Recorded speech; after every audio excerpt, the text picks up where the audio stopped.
আজ একজনের সাথে কথা হচ্ছিল, আমাকে জিজ্ঞেস করলো, আচ্ছা এটা কেন হয় বলতো? কিছু মানুষ আছে যারা আর কথা বলতেই চায় না, ইগনোর করে। প্রথম প্রথম কথা বলতো খুব, ফোন করতো, মেসেজ করতো, ফেসবুক থেকেই একটা বন্ধুত্ব তৈরিও হলো। কি জানি কি হলো, এখন আর কথা বলে না।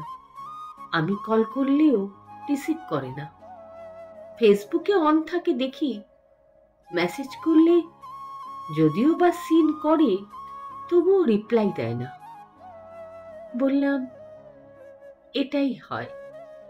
নতুন জিনিসের মতো নতুন মানুষের প্রতিও আকর্ষণ বেশি হয় সবার। কেউ কারো সাথে কথা বলতে চায় না যতক্ষণ না তোমাকে তার দরকার পড়ে। দরকারি বন্ধুত্ব করে, মেসেজ করে, তোমাকে নিয়ে এত প্রশংসা করবে তুমি ভাবতেই পারবে না। কদিন পর আর করবে না। দরকার যতদিন থাকবে তুমিও দরকারি, তারপর তোমাকে ব্যস্ততা দেখাবে। এই ব্যস্ততার নতুন নাম অজুহাত। দুঃখ না পেয়ে বরং ভাববে তুমি মানুষটাই দরকারি।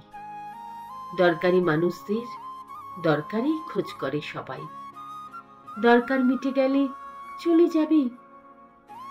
ছেলেটি বলল, আচ্ছা দাদা, তোমার সাথেও এরকম হয়? আমি হাসছি তখন। হাসতে হাসতেই বললাম, আমি আবার ব্যতিক্রম নাকি? ভাই, এটা ফেসবুক। রিয়েল লাইফ আর ভার্চুয়াল জগৎ দুটো আলাদা। স্বার্থ ছাড়া কে আর নিজে থেকে খোঁজ নেয়? বেশিরভাগটাই প্রয়োজন। প্রয়োজন ফুরোলে আর কিসের আয়োজন? তুমি যদি যেচে কথা বলো তোমাকে সস্তা ভাবতে থাকে, তাই মাঝে মাঝে চুপ হয়ে যেতে হয়। ওসব নিয়ে আর আজকাল ভাবি না। ভাবা মানে নিজের সময় নষ্ট।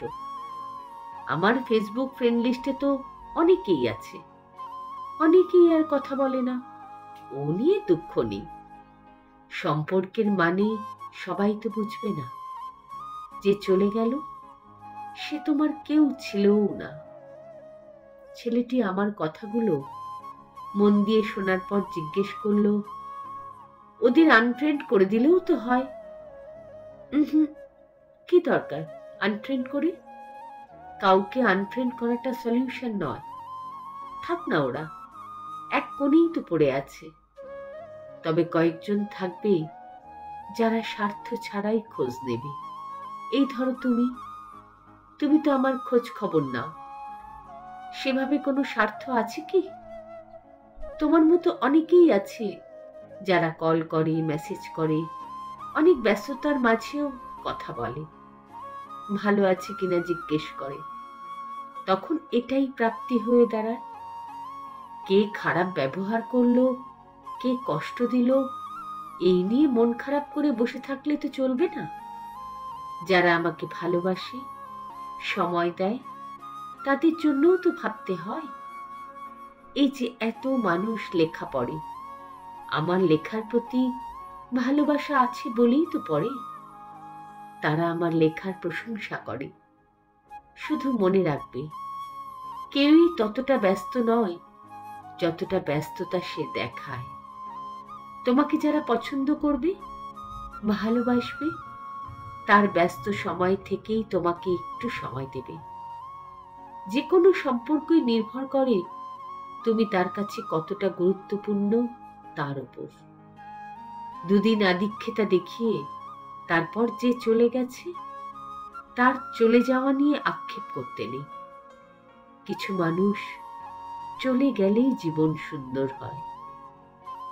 তাই নিজের কাজ করে যাও মন দিয়ে।